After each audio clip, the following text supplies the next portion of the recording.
Hi everyone, welcome back to another video from Crazy Gamer. In this video, we are going to be learning how to change your voice language in Wuthering Waves quick and easy. First of all, launch open your Wuthering Waves game on your device, and once you're inside the main game section, go ahead and tap on the circle at the top right corner, and this will open the terminal page where you need to tap on the gear icon at the bottom right corner.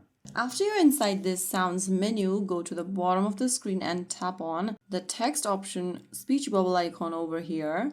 After you do that, on the next page or in the pop-up, click on Manage Voice Packs and tap on the Select button, and then choose a different language you want your character to speak.